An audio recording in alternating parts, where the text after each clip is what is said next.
This year, antitrust authorities in Europe, the US, and China have all been paying closer attention to the growing power of big technology companies and the impact they have on our society. So much so that there are growing calls for big tech companies to be broken up. More than 1/5 of Chinese consumer goods are now bought on Alibaba, which has recently come under scrutiny from the Chinese government. In the United States, the CEOs of Facebook, Alphabet, Amazon, and Apple were brought in for questioning by the US Congress. And here in Europe, Amazon has come under fire in the preliminary findings of an EU antitrust probe. I'm now delighted to welcome Christopher Wylie here to the Voices studio in London. And joining him in San Francisco is Roger McNamee, an early investor in Facebook and mentor to Mark Zuckerberg. Roger and Christopher, over to you both. Thanks. Hi, so thanks for getting up super early. So I think to start with, we should sort of set the scene. In the past, U.S. presidential election, there was calls to break up big tech. Senator Warren, Bernie Sanders, lots of people at Congress have been super critical, but it wasn't always like that, right? So flashback sort of 5 years ago, and this was the industry that was sort of the thing that people were celebrating. It was the enlightened industry. It was the thing that was bringing us into the future. And even you yourself were, once an advisor to Facebook and many other sort of big tech companies. So maybe sort of walk us back and start from the beginning. What changed and what's so different now compared to before? So Chris, when I first came to Silicon Valley almost 40 years ago, the Valley was very much still in that cultural moment at the intersection of the space program and the hippie movement that was introduced to Silicon Valley by Atari. And Steve Jobs was really the iconic figure of that era, even more so than Bill Gates. He was a big believer that technology empowered the people who could use it. That was the culture of Silicon Valley from the 50s all the way to the early 2000s. In the early 2000s, Google had a great insight, which was that computers had reached the point now where they could convert human experience into data. And if they converted enough human experience into data, they could predict people's behavior and sell that first to advertisers. And then later they'd figured out, wow, we can actually manipulate what people believe and we can manipulate what they do. And so they built this thing, which is called surveillance capitalism. And they did it very quietly. And then Facebook comes along and applies it to the emotional world of social media. And with Facebook, suddenly you were in this situation where people were disclosing their innermost feelings. And the next thing you know, Chris, we've suddenly got a situation where provoking people's emotions becomes the business model. And once that happened, it was possible for bad actors to use the infrastructure of Facebook, YouTube, Instagram, Twitter, and Google to manipulate elections, to undermine pandemic responses.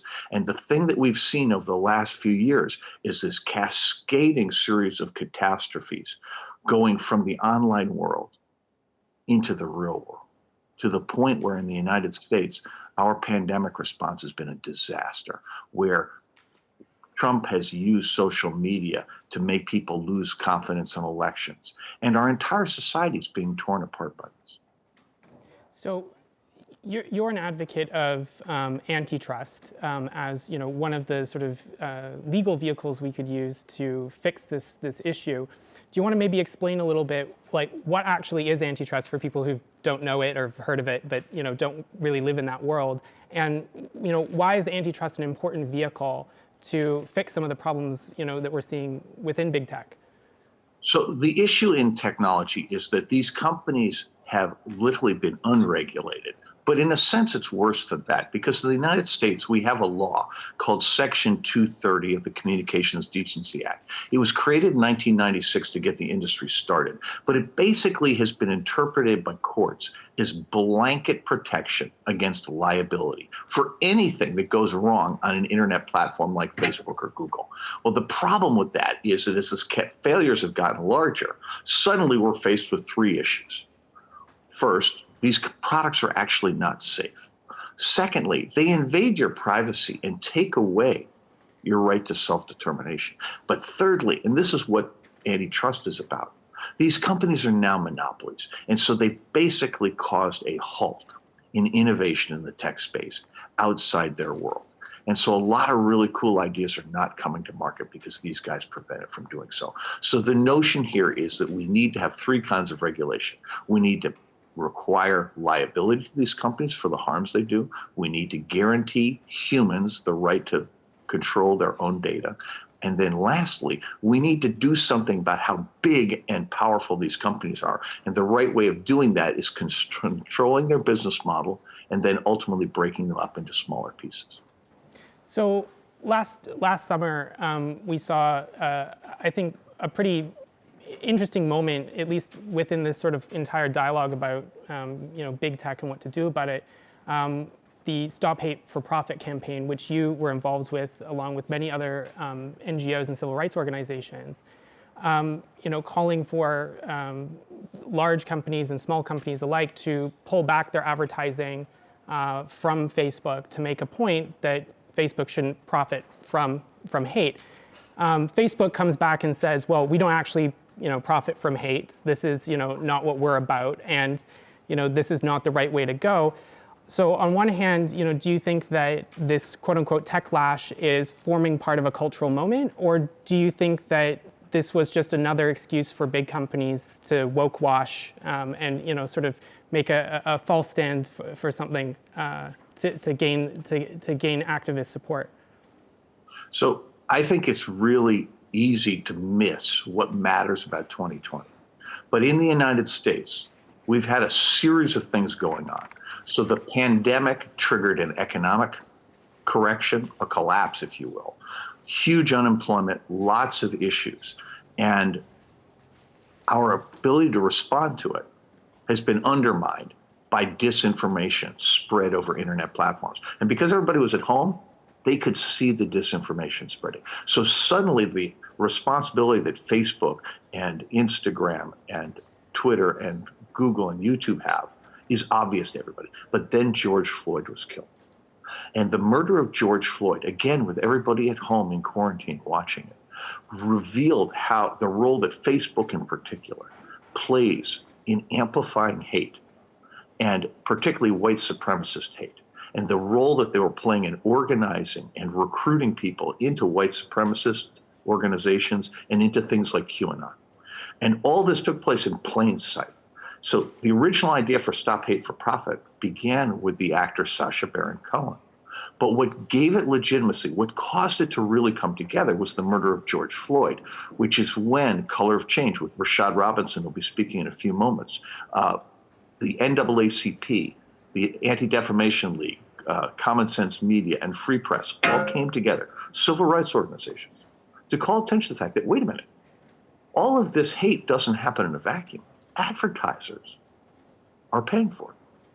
And by calling attention to the connection between the commercial and the problem, that really caused a pivot in public perception of what was going on. And there have been a whole series of things going on since then, but the pressure has mounted dramatically. And Facebook can say whatever it wants. The simple fact is, it amplifies hate speech, disinformation, and conspiracy theories for profit. Those are the lubricants of its business model. And you know that it's a problem because they refuse to change the business model to end that amplification. So there was a big focus on Facebook, but I think Amazon's another large company in the mix here, and we've got an audience watching who of people predominantly who work in fashion or the creative spaces, and something that they might not know about Amazon is they're actively recruiting people from the fashion industry. They've filed patents for automated clothing manufacture. They've released all kinds of research in computer vision AI for fashion trend forecasting. And when you look at the sort of business model of Amazon, it uses consumer data to anticipate trends, predict trends, and then create product offerings for people. And when you look at the legacy of fashion, so much of it is this trend-driven industry. Do you think that Jeff Bezos is going to replace the Anna Wintours of the world as the next sort of ultimate forecaster in fashion. And what does that mean if you are a fashion company watching? What should we be thinking about when it comes to Amazon? So the key thing to understand is, Chris, the way you describe it is how it began. But what happened is they accumulated more data as their platforms became more important in our lives. Companies like Amazon developed the power not just to predict our behavior, but actually to drive it. So the way to think about it is when you're in shopping, Amazon controls the menus. So when you do a search, it's their search engine. They give you the list of choices. Well, in doing so, they can drive choices. So they go way past trend setting to something much scarier, which is picking the winner.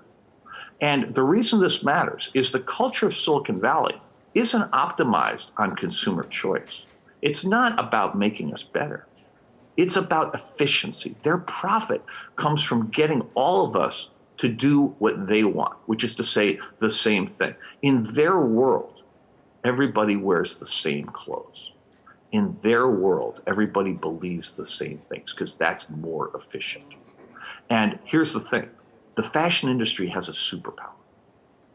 You're actually connected to culture. The people in the world actually want to find their own identity. They actually want to be part of of cultural moments. And the critical element here is you can't sit back and just allow this to happen. You have to recognize as an industry that these guys are changing the rules and you can fight back. So what? And the same, go ahead. Oh, so if you've got lots of people watching in companies, what would you actually recommend? There's a lot of scary things that could potentially happen with big tech, not just in terms of our society, but also as somebody who works in the industry, the disruption that we've seen in the past with publishing or music or whatever. Is that coming for us? And if you had anything to say to the leaders of the fashion industry, what would it be in terms of our response to this? So the most important thing is do not assume anything is inevitable. So the powerful thing in this moment is the politics are against these guys. And the only thing that saves them is the inertia of an advertising industry that doesn't recognize that these guys are going to end the advertising industry. Right? They're going to pick the winners. And the fashion industry is the next tier of response. You have the ability to influence culture. You don't just follow trends. People in your industry also start the trends. And the core point here is you need to think about the industry differently. You need to think about distribution differently. You need to think about communications differently. You cannot constantly concede to internet companies the primary access to your audience. Every industry needs to find alternative ways of reaching the people in its markets. You need to stop adopting each new platform, assuming that somehow Instagram will save you from Facebook, TikTok will save you from Instagram. Until, as an industry, you guys start to create your own ways of communicating, I think you're going to have a problem. But the really good news is, you have something these companies don't have. You have a heart, you have culture. People want to hear what you think. So your ability to create alternative ways to communicate is completely there. But here's what's really good about it. You don't have to do all this work yourself. You're in the same boat as every other industry in the economy. And so as a consequence, sorry about the light here. It's very early morning here and the sun is bright. Every other industry is there. Governments want to make change. Give them the political power. Support change. Do not support this industry by blindly following every little thing it does. If you do that, then you're no longer setting trends. You're following these guys. So really quickly, because we're running out of time, do you think that in terms of this sort of cross-industry collaboration, really tangibly, and we've got just over a minute left, what could that look like? And shoot some ideas for the people watching. So creating new technology is dead easy. And there's a million people in the venture community who will create it for you if you come in and say, listen, we would like to start to create infrastructure that allows us to do fashion shows online, that allows us to do all these things, that creates assets that people could share in other places, but that you guys control, and to give you the primary voice where they need to come to you. So you sit there and you've got to help the guys who publish Vogue to go beyond just magazines, to actually recognizing that their moment is about having online fashion shows and about having online experiences that allow people to believe and to recognize their individual humanity through fashion. And, again, this is the world you need to figure out. I'm happy to help with it. The technology is very inexpensive, but you're going to have to give up a year or two of profit in order to make the investment that keeps you in business 10 years from now. Great. Well, thanks. We're just running out of time for this section, but interesting ideas in terms of cross-industry collaboration and exploring sort of something that people often don't really think about, that a lot of these big tech companies or things like antitrust really do actually impact the creative sector just as much as they impact all these other industries that we've seen being disrupted. So I think we're now going to sort of pass it over to Imran, and we have a couple more questions, I think, from the audience. So over to you. Thank you, Christopher. Thank you, Roger. That was fascinating. We've actually had some questions come through from all around the world. One question I wanted to pose to both of you is this: if this antitrust movement continues, how would it impact the average consumer who uses these tools? Maybe Christopher, do you have a point of view on that first? In terms of, well, I think that one of the problems with the conversation that we so often have about technology is it often is very individualized. What can I do about problematic technology? What can I do to protect my privacy or combat disinformation? And ultimately, I think these are architectures that are designed by engineers, by these large companies that have the power to change it. And I think when we're looking at solutions like antitrust or more regulation, it really pushes back the responsibility onto companies rather than individuals, because the solutions lie within these large firms, so that people don't have to think about these things in the future. When you step onto an airplane, when you take a drug from your doctor, when you go and buy food from a store, you don't have to think about safety. You don't have to think about a lot of these things because there's rules in place to protect you. And I think a lot of what these sort of this tech conversation is all about is really protecting people at the end of the day. Okay. Elsa in London has an additional question about disinformation, and she said, "Who defines what disinformation is? Is there a risk that freedom of speech will be curtailed under the guise of disinformation?" Roger, why don't I throw that one to you? So really great question. So the core thing to understand is that no one in the reform movement wants to stamp on speech. What we're trying to do is to end the amplification for profit of hate speech, disinformation, and conspiracy theories. So important distinction. The algorithms of these platforms are trying to provoke an emotional response in people. And the best way to do that is to either piss them off or scare them. And so in doing that, they're amplifying the content that is most emotionally engaging. And that's where the harm comes from. So we're not trying to do anything to limit speech. We're just trying to limit the amplification of the harmful kinds of speech. Christopher, anything to add? Yeah, I think, when we talk about free speech, there's a difference between your right to say something and your right to be artificially, amplified, to be given a megaphone, right? There's nothing, no one is saying you shouldn't be allowed to think or believe whatever weird conspiracies you want. The difference is that these platforms are not neutral.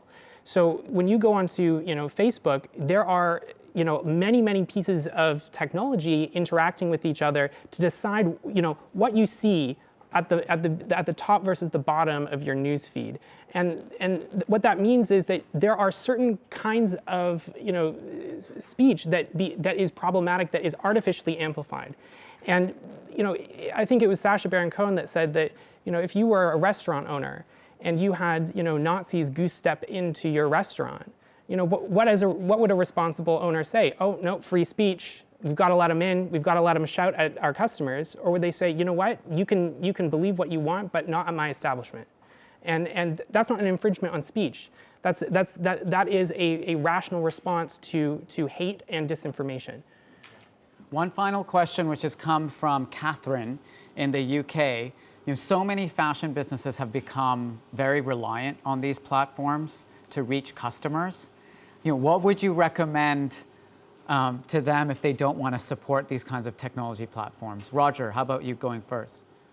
So the most important things to do, there's two parts of the element. One, lend your voice to the politics of regulating these companies. Because to Chris's point, there's nothing wrong with the underlying technology. The issue here is the business model. So we want to force changes there. And then the second thing is these guys have inserted themselves between companies and their customers. Do everything in your power to maintain a direct relationship with the people who are interested in your products. Give them assets that they can share. Give them things that give you control of that customer experience.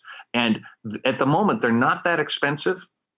Experiments will work because these guys aren't going to kill you tomorrow, but they are going to kill you over 5 years. So you do need to start investing in this right now. But I'm really optimistic that the fashion industry is actually going to be one of the leaders for getting us out of this problem, because you're not going to be alone. Every other industry wants to help.